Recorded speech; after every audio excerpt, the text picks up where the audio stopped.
Olá, assombrados! Eu sou a Ana Paula e vou contar um relato para vocês neste Tipo ao Vivo de hoje. E aí, tudo bem? Eu espero que esteja tudo bem. Já vou pedir para você deixar o seu like neste vídeo e não se esqueça de fazer aquela visitinha à nossa loja virtual, a lojaassombrada.com.br. E não se esqueça que tem caixa assombrada do mês de abril com o tema lobisomem. Não perca essa, tá muito legal. E vamos para o relato de hoje, que fazia até um tempinho aqui que a gente não falava a respeito de Sete Além, né? Mas o interessante desse relato, gente, é que eu conheço a pessoa que passou por isso, entendeu? Ela, antes de mandar esse relato, me contou tudo antes, o que tinha acontecido, assim, e eu acredito muito que essa pessoa não ia mentir a respeito disso, porque não tem motivo, não tem porquê a pessoa mentir. Então, essa história eu conheço a pessoa, tá?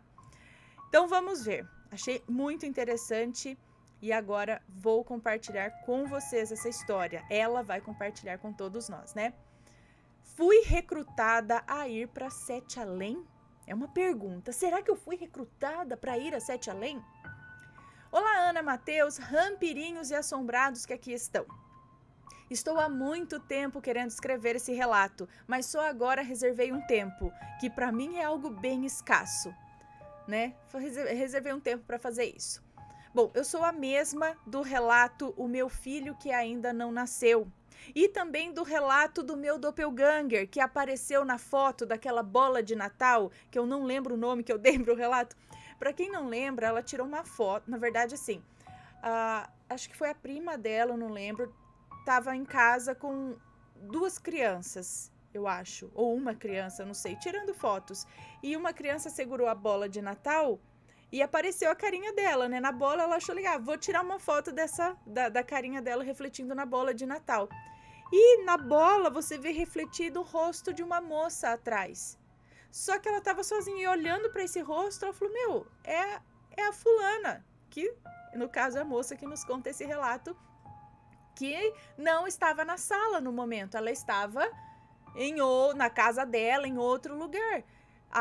Quem tirou a foto não tinha ângulo para ser outra pessoa, porque estava todo mundo aqui, essa pessoa teria que estar ali, vamos dizer, no meio da sala, para estar refletida daquele jeito na bola. E você vê que é o mesmo cabelo, falei, gente, você aqui que saiu refletida aqui. Ela falou, mas eu tô na minha casa, né? Como assim? Tipo um fantasma de uma pessoa viva, um doppelganger? Por que a imagem dela saiu, né, na foto? Então é muito interessante também essa foto. E tudo mais, enfim, é a mesma autora. E agora aconteceu isso aqui com ela. Digo isso, pois em ambos os relatos eu explico que 2018 foi um ano bastante difícil para mim, por ter terminado uma relação de longa data e tudo mais. Foi um ano em que eu cheguei ao fundo do poço na minha depressão e toda a minha energia estava pesadíssima. Cheguei a parar na UTI por até tentar contra a minha vida. Fui começar a melhorar mais para o final do ano. Aprendi a desfrutar da minha própria companhia e até a gostar de passar mais tempo sozinha. Já quando estava me recuperando da Grande Depressão, e escrevo aqui com as iniciais maiúsculas, pois esse período foi um divisor de águas em minha vida. Em uma tarde de domingo, eu estava sozinha no parque aqui do bairro e estava acontecendo um evento do jogo Pokémon Go, que eu jogava diariamente. E diga-se de passagem, foi um dos elementos chaves para me tirar da depressão. Aqui, na verdade, existem dois parques, sendo um de frente para o outro, com uma rua passando entre os dois. Era nessa rua que eu estava.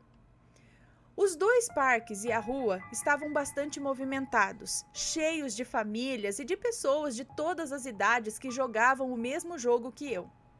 Mas por querer ficar um pouco sozinha, eu me afastei de onde havia a maior concentração de pessoas e fui andando para mais adiante na rua. Existe um muro bem grande, tanto de altura quanto de comprimento lá, que pega metade da extensão do quarteirão só para ele. E nele eu me encostei para jogar. Alguns minutos depois, alguém encostou a mão em mim para chamar a minha atenção. Me virei e me deparei com um velhinho querendo puxar conversa comigo. Ele estava todo arrebentado, ele estava machucado, cheio de cortes e curativos. A calça estava rasgada, como se ele tivesse caído no chão e se ralado todo. Assim que eu bati os olhos nele, o meu primeiro pensamento foi: se esse senhor fosse uma entidade. Olha só, que interessante. Assim que eu bati os olhos nele, o meu primeiro pensamento foi: se esse senhor fosse uma entidade, eu diria que ele é o Lázaro, por conta das feridas. Não sei por que isso passou pela minha cabeça, mas eu juro que foi o que eu pensei. Ele começou a conversar comigo e começou a perguntar o que eu estava fazendo ali sozinha. Eu falei que eu estava jogando um jogo no celular. Expliquei por cima como funcionava. Ele escutava, mas me olhava como se estivesse pensando em outras coisas, sempre com um sorriso no rosto. Reparando nos cortes em seu rosto, eu perguntei se ele estava bem. E ele disse: sim, está tudo bem. E com você? Eu respondi que sim. E então ele começou a soar um pouco confuso em suas palavras. Eu não entendia muito bem tudo o que ele dizia. E, para ser sincera, muitas coisas se apagaram da minha memória por não fazerem muito sentido para mim naquele momento. Até que ele começou a falar do trabalho dele. Ele começou a falar assim: eu trabalho em um lugar que cuida de pessoas perdidas, de gente que se perdeu e que está sem rumo. Eu não devia ter saído de lá. Eles não gostam que a gente saia de lá. Mas eu saí um pouquinho e eu gostaria que você fosse até lá. E eu disse: eita, mas onde fica o seu trabalho? Perguntei, achando super estranho um desconhecido querer que eu conheça o seu local de trabalho. E ele disse: ah, é para lá. O senhor disse e apontou para uma direção. É para lá. Ele não dizia onde ficava exatamente, ele só apontava para a direção do fim da rua, onde começava uma outra rua que eu, apesar de morar nesse bairro desde que eu nasci, nunca fui.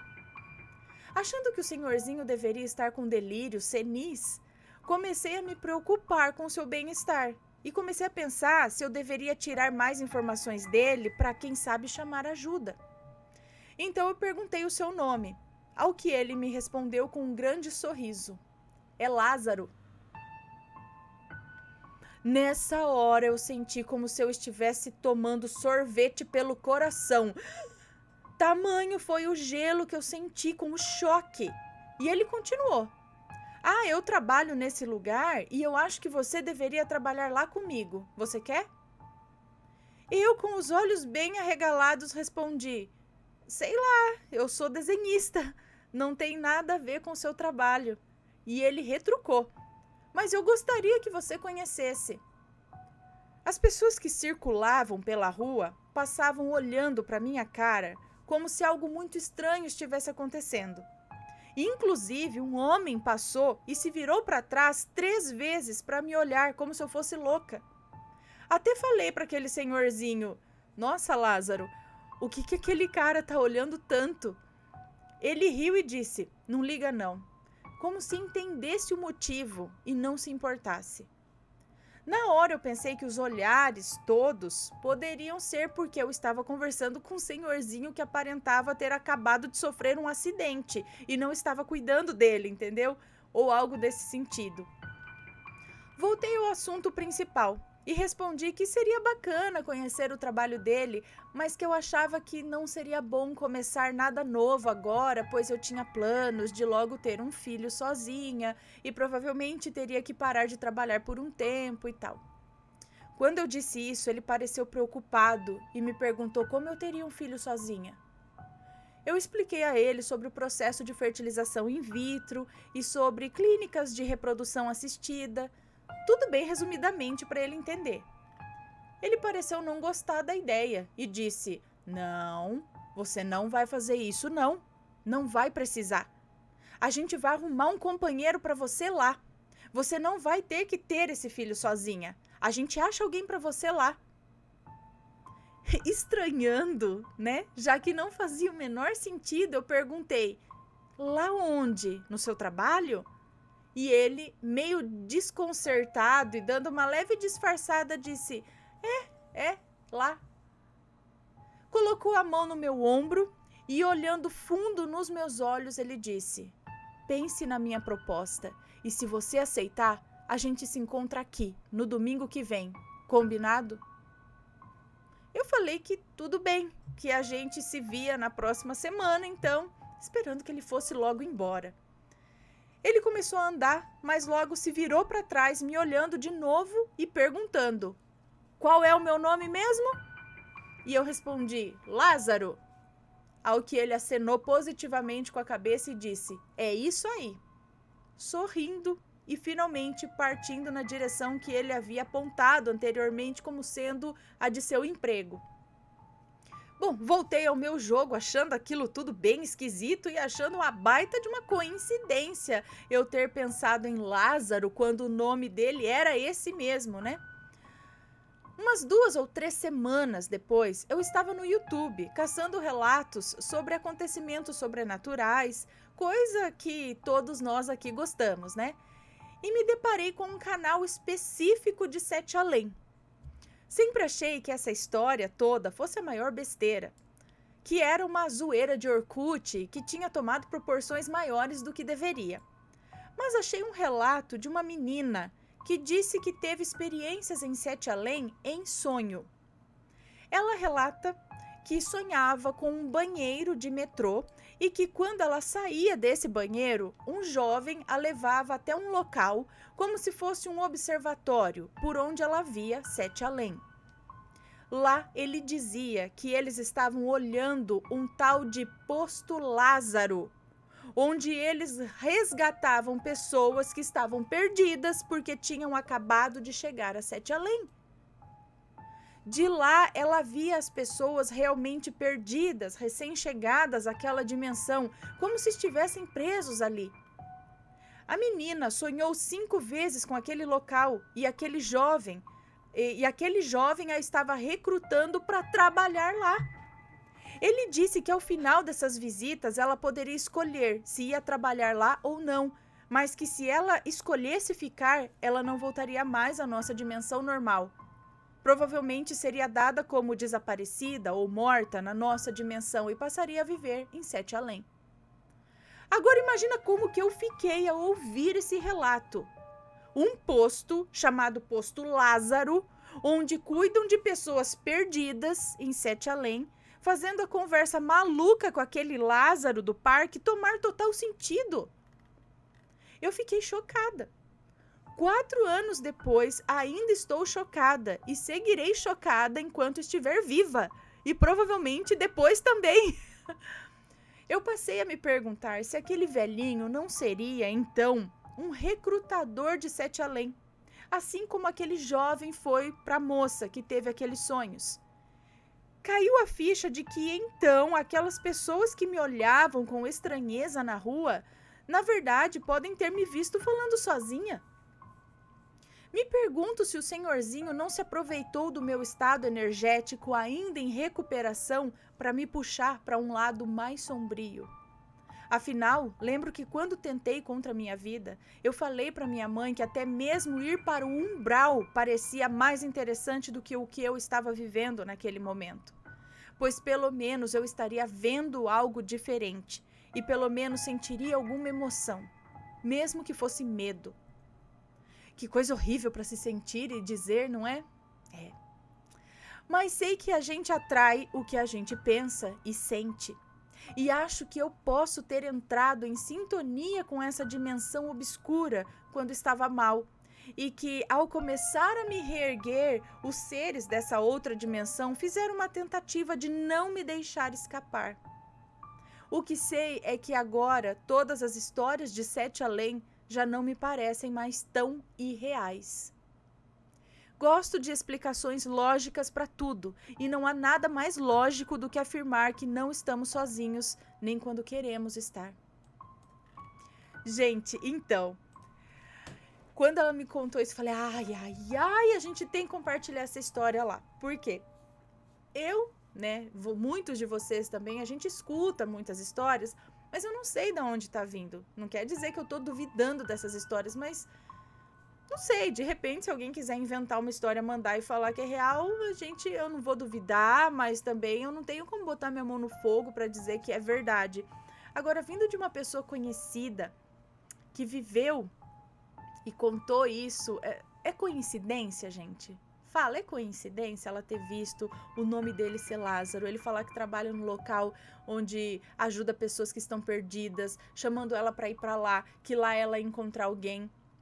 Vocês lembram daquele relato daquela moça que era uma cozinheira, que também não estava legal do lado de cá, sei lá, e ela tinha um emprego em Sete Além?